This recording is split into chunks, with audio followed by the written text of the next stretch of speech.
Times میں خوش آمدید۔ ہمارا انتخابی سفر یعنی چناوی یاترا لگاتار جاری ہے اور اس وقت میں بات کرنے جا رہا ہوں اسامہ شہاب کے بارے میں۔ 31 سال کے اسامہ شہاب کو ہرانے کے لیے بھاجپا نے اپنی پوری طاقت کو جھونک دیا ہے۔ ایسا لگ رہا ہے بہار چناؤ ایک طرف اور اسامہ شہاب ایک طرف ہے، اور اسامہ شہاب کو ہرانے کے لیے بی جے پی اپنی پوری طاقت کا استعمال کر رہی ہے، ہر کچھ کر گزرنے کو تیار ہے۔ یوگی آدتیہ ناتھ آ کر ان کے خلاف ریلی کر رہے ہیں، اس کے بعد ہیمنتا بسوا شرما نے ریلی کی ہے، امت شاہ بول رہے ہیں، بی جے پی کے تمام بڑے لیڈرز اکٹھے ہو کر اسامہ شہاب کے خلاف بول رہے ہیں، اور کل ہیمنتا بسوا شرما نے اسامہ شہاب کے خلاف آ کر جس طرح کی بیان بازی کی ہے وہ بے حد شرمناک ہے۔ اسامہ شہاب آر جے ڈی کے ٹکٹ پر رگھوناتھ پور ودھان سبھا سیٹ سے چناؤ لڑ رہے ہیں، کل ان کے ہاں ووٹنگ بھی ہونی ہے۔ اسامہ شہاب ایک بڑے باپ کے بیٹے ہیں اور ان کے باپ کا نام ہے شہاب الدین۔ شہاب الدین لگاتار کئی مرتبہ ایم پی رہے، ایم ایل اے رہے، اور بہار کی سیاست میں مرحوم شہاب الدین کا ڈنکا بجتا تھا۔ کووڈ کے دوران ان کا انتقال ہو گیا، دلی میں ان کی تدفین ہوئی۔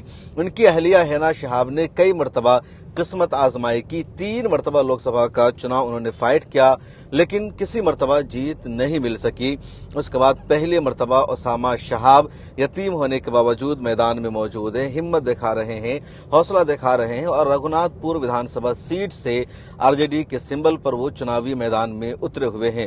اسامہ شہاب کو لگاتار میڈیا نے اپروچ کیا، انٹرویو لینے کی کوشش کی، بات چیت کرنے کی کوشش کی، لیکن اسامہ شہاب نے عقل مندی سے یہاں پر کام لیا اور کسی بھی میڈیا کو انہوں نے انٹرویو نہیں دیا۔ اسامہ شہاب پر جتنے الزام لگائے جا رہے ہیں، اسامہ شہاب کے والد کو لے کر، ان کی والدہ کو لے کر یا دوسرے معاملوں کو لے کر، لیکن اسامہ شہاب نے کسی کا بھی کوئی جواب نہیں دیا ہے۔ اسامہ شہاب اپنے چناوی کیمپین کو پوری مضبوطی کے ساتھ جاری رکھے ہوئے ہیں اور کسی بھی نیگیٹیوٹی کا وہ کوئی جواب نہیں دے رہے ہیں۔ اب کل ہیمنتا بسوا شرما نے سیوان جا کر اسامہ شہاب کو کہا کہ اسامہ باللہ دن ہے، یہ اگر جیت گیا تو دیش میں دہشت گرد آ جائے گا۔ ہیمنتا بسوا شرما نے یہ بھی کہا کہ ہندوؤں نے بابر اورنگزیب کی اولاد کو ہرا دیا ہے، ہندوؤں نے ایک ایسے شخص کو جتایا جس نے رام مندر کو بنا دیا ہے۔ یہاں گھسپیٹیے ہیں، آسام میں بہت سارے گھسپیٹیے تھے، 1 لاکھ ایکڑ زمین پر ان لوگوں نے قبضہ کر رکھا تھا، اور میں نے 50,000 ایکڑ زمین کو خالی کرا لیا، اس پر مجھے فخر ہے۔ کانگریس کی حکومت میں مدرسے کے اساتذہ کو سیلری دی جاتی تھی، میں نے مدرسوں کو بند کر دیا۔ اب آسام میں میں ایسا قانون لانے جا رہا ہوں جس قانون کی وجہ سے 2-4 شادیاں کرنے والوں کو جیل جانا پڑے گا، اور اس نے کہا کہ یہ سب کچھ بہار میں بھی ہوگا۔ اور اسامہ شہاب کو اسامہ باللہ دین بار بار کہا گیا۔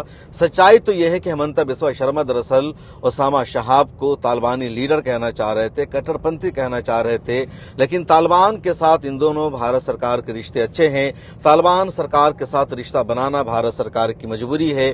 ابھی حال ہی میں ریڈ کارپیٹ بچھایا گیا افغانستان کے وزیر خارجہ مولانا امیر متقی خان کے لیے، اس لیے بی جے پی کے نیتا، بی جے پی کے لیڈرز اب طالبان کو برا بھلا نہیں کہہ سکتے، طالبانی آئیڈیالوجی پر تنقید نہیں کر سکتے، اس لیے اب سیدھے اسامہ کو اسامہ باللہ دین کہہ رہے ہیں۔ اور دیکھیے ہیمنتا بسوا شرما یا بی جے پی کے جتنے لیڈرز ہیں، ان کی کتنی گھٹیا سوچ ہے، بلکہ چناؤ کے دوران جس لیڈر کی غنڈہ گردی کا چرچا ہو رہا ہے، جس کو غنڈہ گردی کے الزام میں گرفتار کیا گیا ہے، جس کی غنڈہ گردی پر سوالات اٹھ رہے ہیں، اس کا یہ لوگ تذکرہ نہیں کر رہے ہیں۔ میں بات کر رہا ہوں مقامہ کی۔ چناؤ کے دوران مقامہ کے جنتا دل یونائیٹڈ کے امیدوار آنند سنگھ کو گرفتار کیا گیا دلار چند یادو کے قتل کے الزام میں۔ اتنا ہی نہیں بلکہ ان کے ساتھ 2 اور ایکس ایم ایل اے کو بھی گرفتار کیا گیا۔ ان سب پر الزام ہے کہ چناؤ کے دوران انہوں نے دلار چند یادو کا قتل کیا، اور آنند سنگھ ہندوستان کے بہت بڑے دبنگ نیتاؤں میں سے ایک ہیں جن پر غنڈہ گردی کا، قتل و غارت گری کا، بے گناہوں کو مارنے کا الزام ہے۔ باہو بلی نیتا ان کو کہا جاتا ہے، اور چرچا آنند سنگھ کی ہونی چاہیے تھی، لیکن آنند سنگھ کی کہیں کوئی چرچا نہیں ہے۔ اس کے بعد جنتا دل یونائیٹڈ کے جو اس وقت سب سے بڑے لیڈر مانے جاتے ہیں، نتیش کمار کے بعد ان کا نام ہے للن سنگھ۔ للن سنگھ اب آنند سنگھ کے ہاں جا کر وہ چناوی کیمپین کو سنبھال رہے ہیں، ریلیاں کر رہے ہیں، 100 گاڑیوں کا قافلہ لے کر یہ لوگ جا رہے ہیں۔